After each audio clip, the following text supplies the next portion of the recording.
my God, Becky. Can Miss Becky please raise her hand, bro? You better call Becky with the good hair. Yo, what's good? It's your girl, Becky the Poet. Welcome to my podcast, Unspoken Words. I know you guys are listening to this on a Monday. You know why? Because it's Marketing Monday. It's something new I just started. So we have special guests. Danny Martin, founder of Geekletes.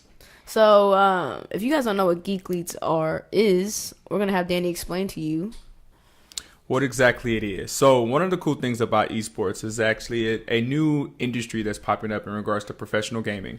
But one of the things I like to talk to individuals is more than professional gaming. It's the ability to be able to create an industry and create jobs within that industry. So along with professional gaming, there comes graphic artists, there comes production artists. There becomes so many different dynamics that can be involved inside of this. You're even seeing physical therapy in esports. I actually saw a video of that this morning. Yes, for sure. So it's a cool dynamic, but for us, we're a technological company. So we've created a platform that allows these gamers to be able to compete in a nice form of like Airbnb and Uber to be able to host their own tournaments. This infrastructure is being built because there's a lack of tournaments. And if there's a lack of tournaments, there's a lack of build of the community. So we're really focused in on utilizing our skill sets to be able to open up a whole dynamic of individuals being able to compete from an esports perspective. So for all you guys don't know, esports is in the gaming world. Yes. Correct? And it's not physically active, like physical activity sports, but it involves, like, this video that I watched this morning involves, like, you know, you're sitting in a chair all day. You need to, sometimes people are sore or something like that. So sure. Go into more details to what esports is, because I'm pretty sure a lot of my listeners don't know what esports is. Yes, for sure. I like to talk about a partnership. So, there's different genres of esports. There's fighting game community. There's a shooting game community of Smash esports. Bros. Smash Bros, right? For sure. There's also a MOBA like League of Legends and Dota and things like that. So I focus solely in on the sports genre of esports. And for that perspective, I like to talk about the partnership between the NBA and NBA 2K. Okay. So just 2 years ago, NBA partnered up with the NBA 2K to do an NBA 2K league where they play these players around about $32,000 to $35,000 per 6 months contracts. Wow. And NBA teams have subsidiary NBA 2K teams like the Mavs GG, the Pacers Gaming. Miami Heat has a NBA 2K subsidiary team called the Miami wow. Check. So these players are 5v5 components. They have a reserve, and so they're actually like the traditional sports. They have a point guard, a shooting guard, a power forward, or center. All the dynamics that you may see in a traditional game, it's presented in actual esports. Okay. So we look at it as like, you know, esports is the mind of sports. Right. It's mostly mental, but that doesn't mitigate the physical aspect, because you do have physical aspects, components inside of it. One of the coolest things I like to be able to see is the cheering and then the ability to be able to compete in a live perspective, right, where you're getting up, you're excited, you're into the game, you're very competitive, but there is a huge amount of mental capabilities inside of it. So I like to be able to show individuals that dynamic of esports and that partnership between the NBA, and that's what we're really focusing on, is helping these players develop their skill sets, their mental acuity, their camaraderie, their leadership, all these perspectives, so they can get drafted to the NBA like the original. So like the NBA, like gaming league. Is that Yes, what it's called, right? for sure. Cool. Also, so Geekletes, you're located out here in Dallas, right? Yes, downtown Dallas. When it comes down to developing these skills for each player, you know, because everybody's is not good at, like, for example, NBA 2K, right? Yes. It's a basketball. Exactly. I know in basketball, there's different positions, right? Exactly. Not for sure. one person plays all positions unless you're playing by yourself, right? Yes, exactly. So if you have a team of people, how does each person practice to get better? For sure. So one of the coolest things that we have in the facility, the main purpose of having this facility, even though we're a technological company, is to be able to aggregate data of these players playing in a live setting. So we get to be able to see how they communicate with each other, how they, reprimand each other, how they talk bad or negative or any of those perspectives. It's okay. And so a lot of those dynamics that we really focus in on. And then also at the same sense, these individuals can be able to hone their skills on the court from a stick skills perspective. So individuals can be able to do moves in a combinational form, or if that's a word, but in a combination form, to be able to outbeat their competitor. If they know how the game is played, they can be able to have a competitive advantage. It's like game of chess, being a step ahead of, I guess, I mean, I don't play video games like that, but I've gone as far as the PlayStation, but you know, it's strategic. You have to know where, like you look at the game, the field, and it's like, okay, the players are like this, and so okay, we can do this. You know, It's kind of like creating like a football play, a football game. For sure. And one of the cool things that a lot of people don't know is that what makes it really competitive. So if you think of traditional basketball, each player is subjected to their one skill. You've been growing, like let's say Chris Paul. He is a point guard, right? So he has been developing his skills as a point guard forever. In an NBA 2K aspect, a point guard has 5 different archetypes. So they have to be able to experience. Yes. Okay. And then so they have to be able to experience how to be able to manage between those 5 different archetypes. And those 5 different archetypes have different capabilities. So if you're competing against somebody with that specific, let's say a pure sharp can be able to shoot really, really good. But if you're dealing with a pure lock, that, you know, like you have to make sure that you are in a position that gives you the competitive advantage. And so you have 5 of those different positions that you have to manage. And the actual competitor has 5. So it's a little bit more intense because at any given time or any given day or game, you can switch between those point guards, so you're not subject to one. Okay. So, you know, when you play within these like for example NBA 2K, right? And there's like usually a team of 5 that we said. For sure.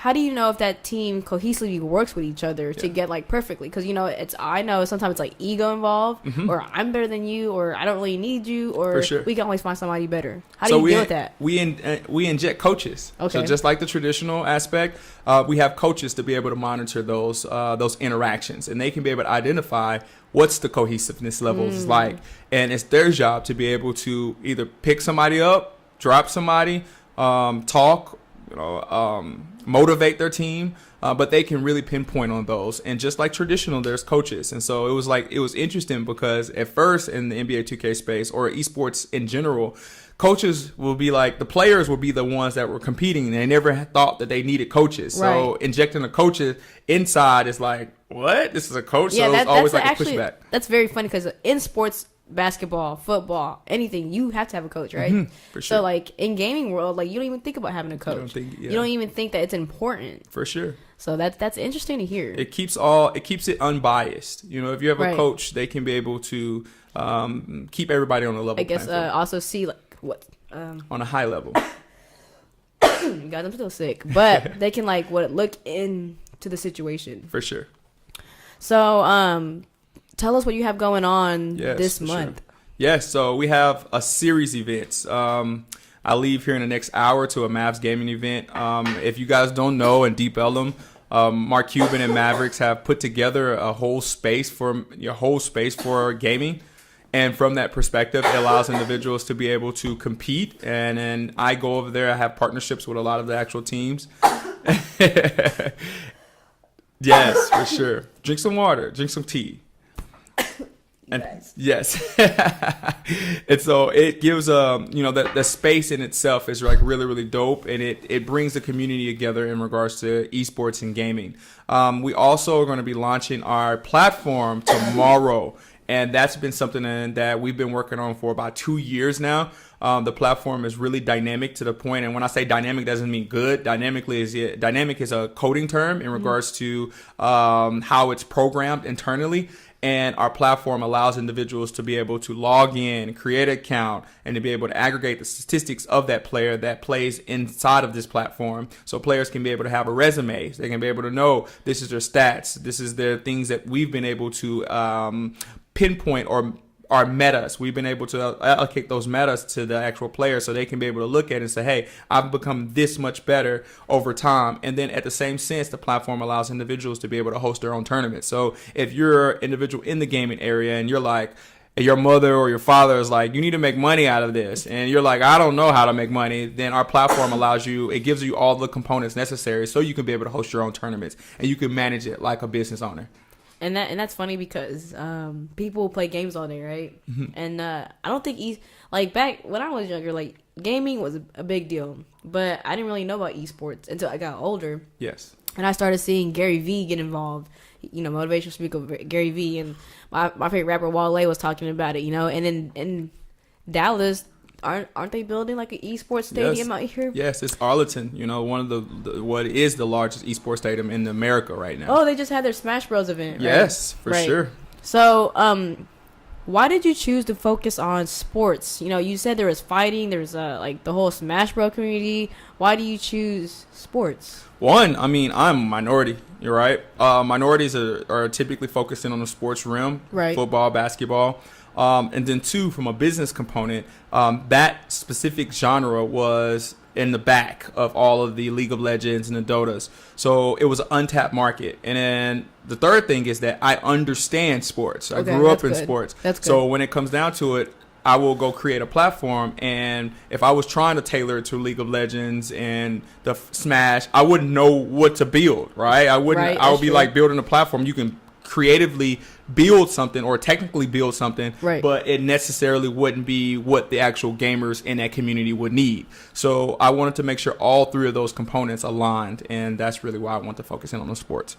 So can anybody be a part of Geekletes or like be a part of your events that you have? Yeah, for sure. That's where our whole goal, that's the whole goal I wanted to be able to be on the podcast, is just to be able to let it be known that we're actively looking for individuals who are already gaming, if you're playing 2K, we want to be able to inject you in some type of fashion, whether that's a professional gamer, whether that's an analyst, whether that's if you're good at graphics, or you're a coder, by all means. That's something that we want to be able to inject, but it's very critical that anybody that we inject inside of Geekletes, whether it's from the business perspective or the gamer perspective, you have to be passionately involved in gaming. Right. And it's just not something you can just do coming home from work. Like, I'm just playing some 2K. For sure. You have to be in it. You have to be in it. Do you is gaming would you say it's another career? Mm-hmm. Like, people quit their corporate America jobs to actually be in the gaming world? Yeah, man. I'm a prime example. I've a prime example, but it was purposeful. Like, in college, I literally was a gamer. Not necessarily a gamer, but I interacted with gaming components, motherboards, processors, computers. So I was always in the gaming realm. But even going to San Francisco, Silicon Valley, I spent a few years there, and I was always like, I want to be in the gaming industry. So even when I left, I was just like, I'm finna go full-fledged inside of it, and I'm going to figure out a way to be able to inject my skill sets and other individual skill sets to be 100% in esports. Right. So I feel like a good career path. For me, that's my career path that I've chosen. Mm-hmm. And then I also see individuals that have come through Geekletes and have made careers out of it. Specifically, we've had players compete and are now drafted into the NBA 2K, and now they're traveling the world. We've had photographers come in, and now they're traveling the world doing photography for esports, just by coming through Geekletes, So we have a sense of pride because it's like we have allowed people to come inside of this industry, and now they're doing what they love in a bigger and a grand scale now. Wow, that's really big, and I see it every time on Twitter and all that. Esports is growing. Mm-hmm. I've seen videos and vlogs of the tournaments. It's a lot of people. Yeah, for sure. And I'm pretty sure about 25% of the people I would probably just walk around just to look around. Yeah, for sure. Because it's interesting to see a different world, right? Because gaming, some people it's also sometimes frowned upon. Exactly. You play games all day. How do you even explain to your parents Mom, I can make money from this. Yes, for sure. And so it's good that you have stats, creating a resume for them. It's good that you're building this platform for them, because I feel like everybody has a place for everything. Yes, whether you're gaming, you're into sports, you're into podcasting, whatever. There's a place for everything. There is, and you just have to create it. If you think that there's no room for you, create it yourself. For sure. And that's good that you do that. And in Dallas, I don't really hear esports a lot. I started hearing it more, coming when you were at the being nominated for Cosign Awards and you won, right? Yes. For the tech, and that's good because I've watched Shonduras, I've watched other people on YouTube, and just to see what they do,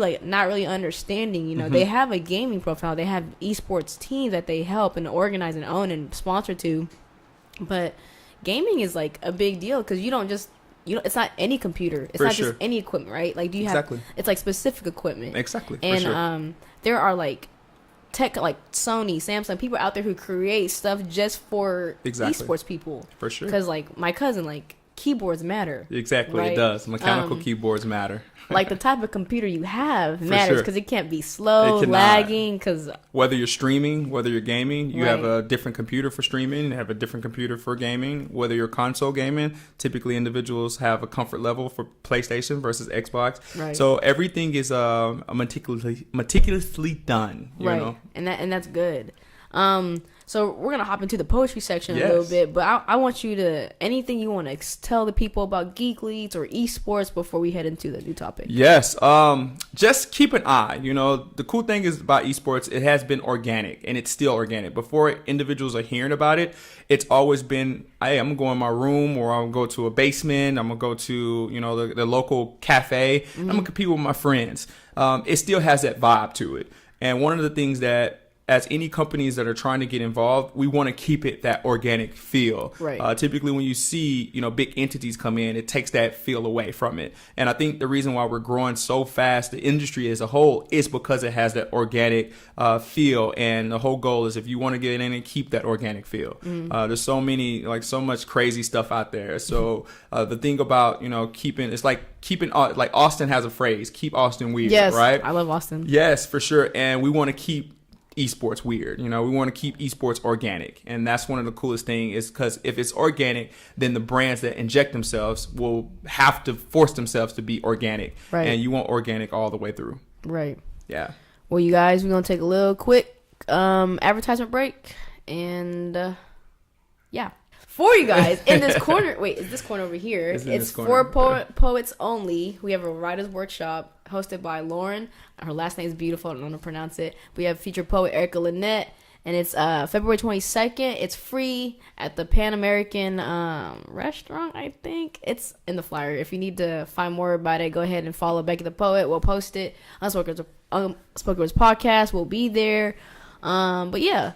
Also, we have an event with Geekletes February 15th. Go ahead and take that over. Yes, for sure. So one of the coolest things that the Mavs gaming space have put themselves in a position to where they can be able to host these events for gaming and technology and hackathons. So you have individuals at Impact House, Benjamin Van, who's been able to do an amazing job and getting a lot of influencers, also a lot of technical young students to be able to showcase their platforms that they've created, their creative, their art, from a technical perspective, their apps, all of those perspectives into one building to be able to showcase that with judges, and I think that's pretty cool. So we're releasing our platform on Sunday, February 10th. So from our perspective, it allows us to be able to go there and really show off our platform just as much. So, you guys will be able to look up Impact House so you guys can be able to see the event. It's on February 15th. So definitely I would encourage you guys, if you're interested in tech, you're going to be around some of the most interesting, creative tech geniuses in the Dallas area. So I'm actually really, really excited because anytime I'm around someone that can be able to create something in an app form, it just lets you know the possibilities in the world. Oh, definitely.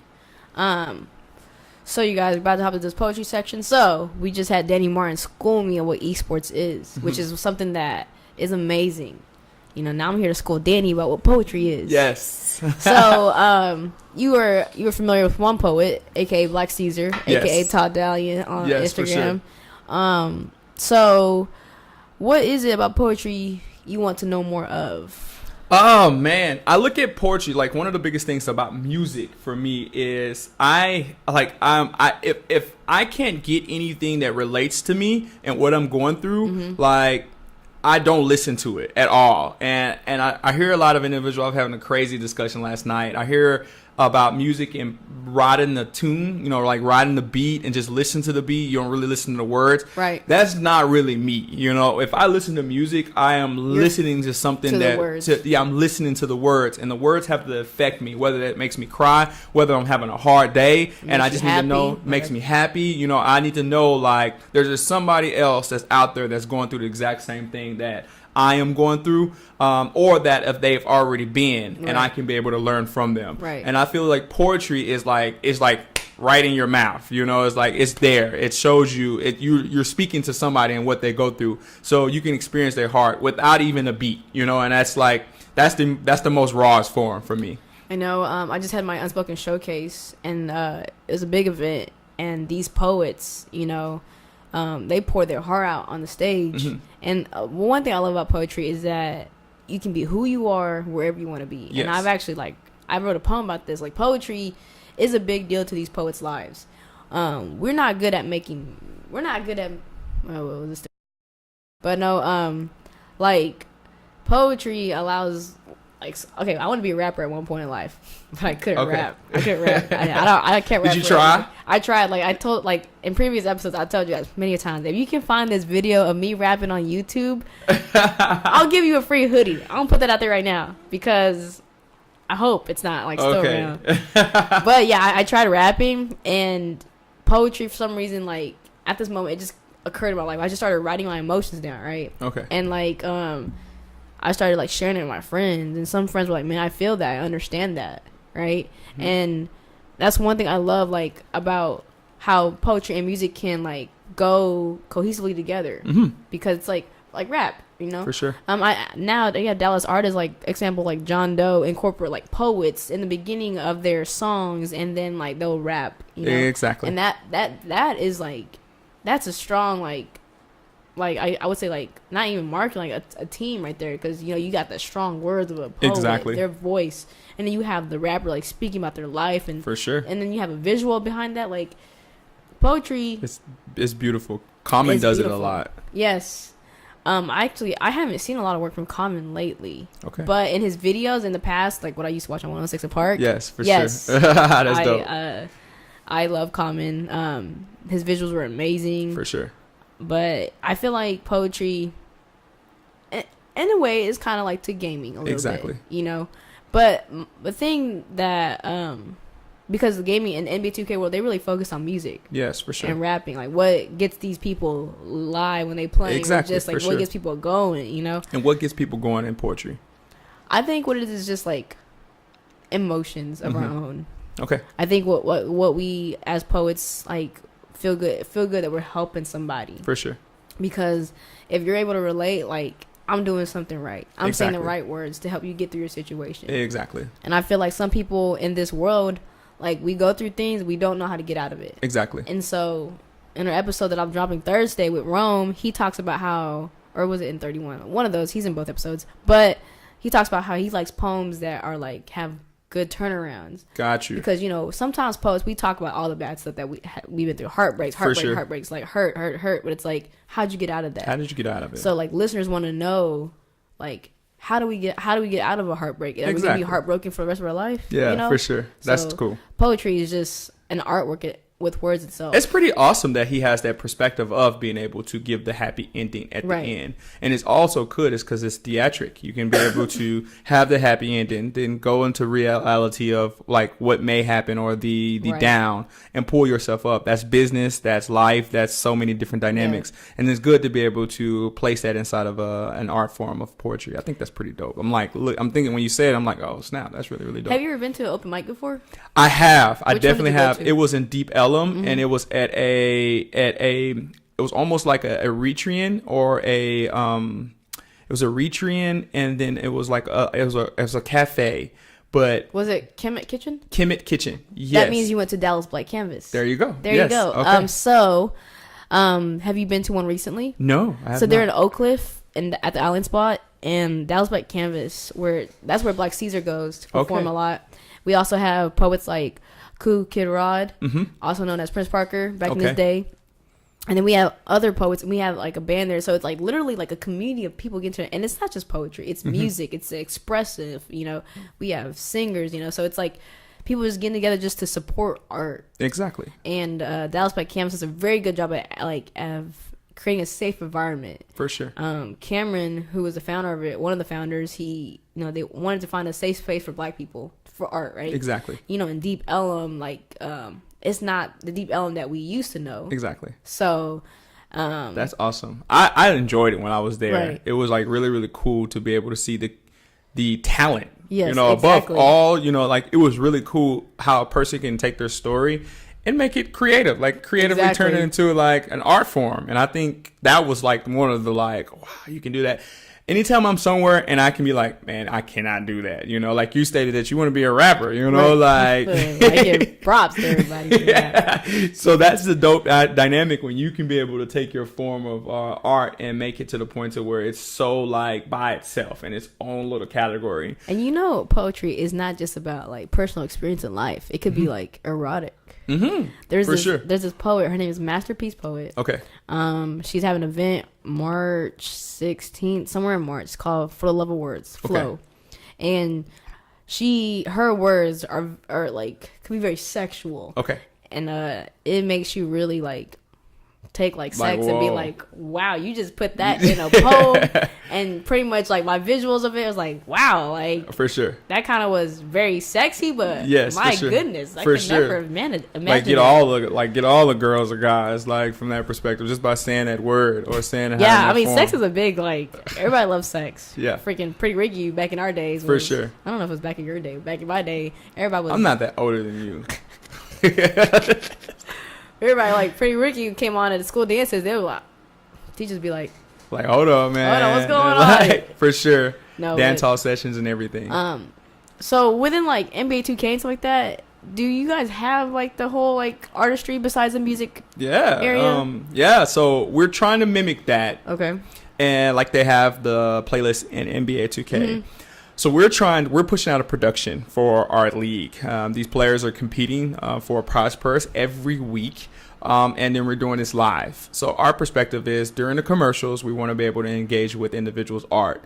And as I was talking to you, it'd be pretty dope, you know, based off of me asking my community in regards to poetry. It'd be really dope to be able to see if we can inject. That would be like a big step to poetry world, because I feel like poetry and gaming, people are like, how does that even like go how does it even yes, for sure. So I'm actually interested to see what that looks like, you know, because these players are humans just as much, you know, they listen to music too. Yeah, they have emotions just as much.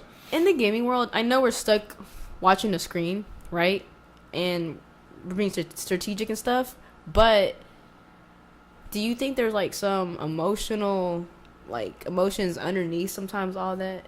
Yes, a lot of it. A lot of times.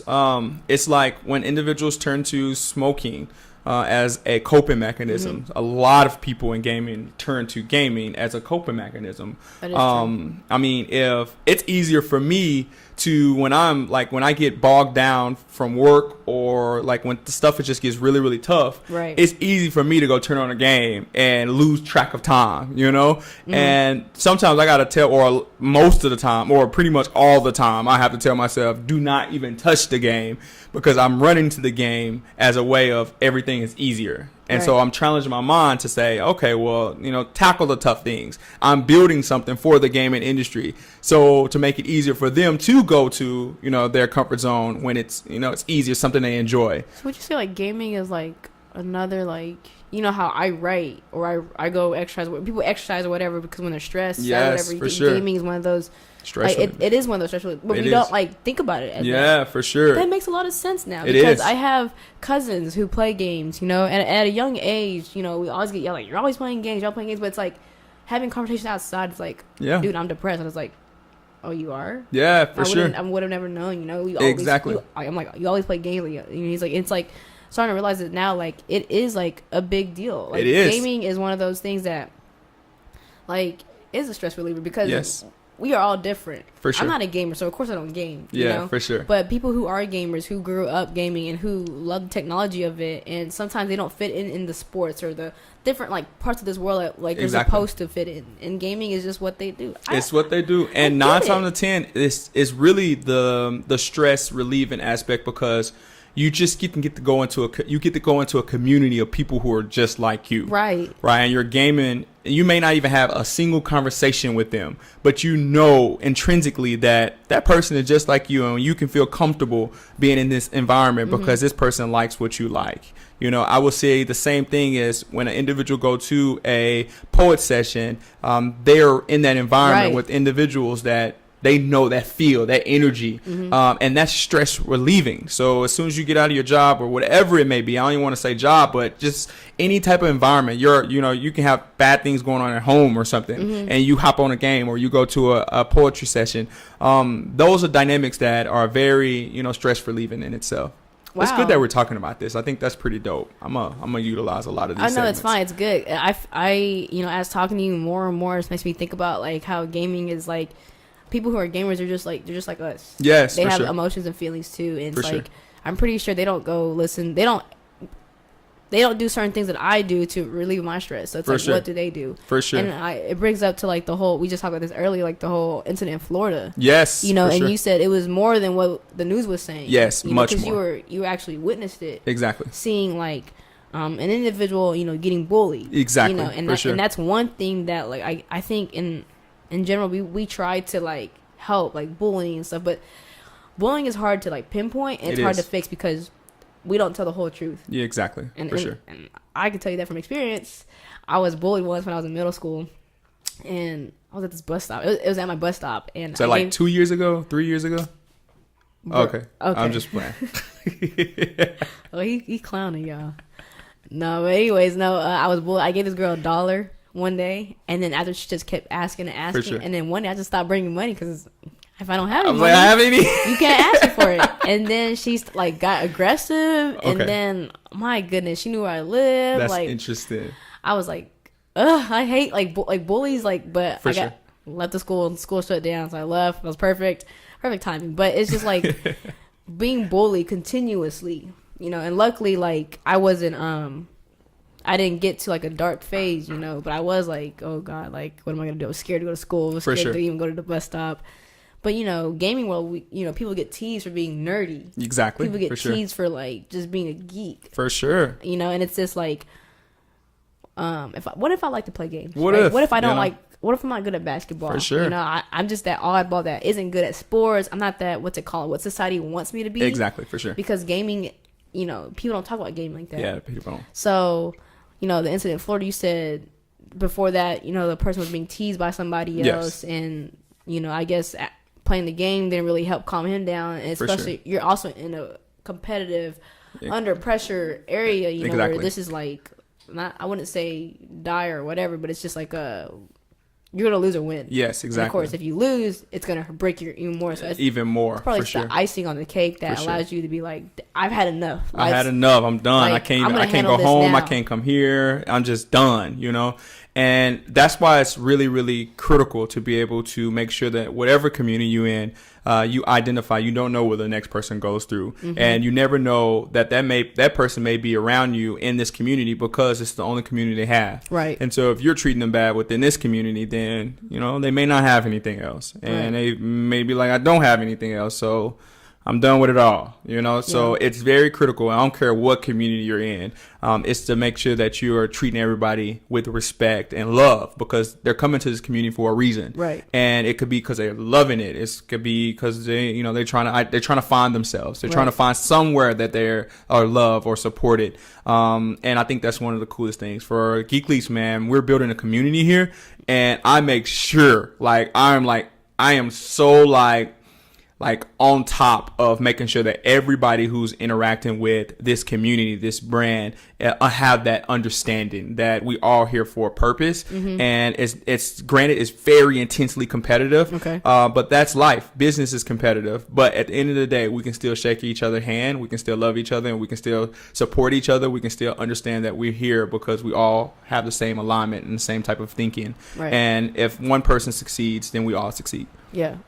See, you guys, gaming, it's just more than gaming. It's not even just like video games or whatever. You got to think about the people who are behind the controllers, honestly. Yes, for sure. It takes teamwork. It takes literally a whole team. Yes, it takes, for sure. What would you call yourself above the coach? Like, I'm the founder of the application. Okay, I'm the gatekeeper. I am the supporter. I am the, would you say mentor too? I am the mentor. I am the strategic analyst. Right. And everybody everybody a part of Geekletes is the exact same thing. Right. You know, the coolest thing is I can say all of these names, but everybody is the same thing. You know, there's somebody that can say they're the founder. There's someone that can say they're strategic. There's a market. There's so many different dynamics. Everybody's on the same level playing field, so we all support each other. Right.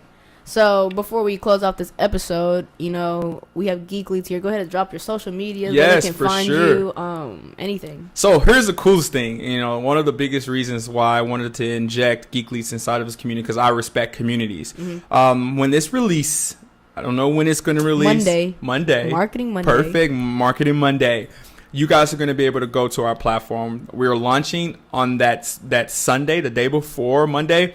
And so you'll be able to go to geekletes.gg. A lot of people do not know GG. GG is good gaming. It's good game. It's a URL that a lot of esports companies are utilizing. So you can easily go to geekletes.gg and you'll be able to play around with the platform, see what we're all about. We've been working on this for a long time, a lot of ups and downs when it comes down to building a platform.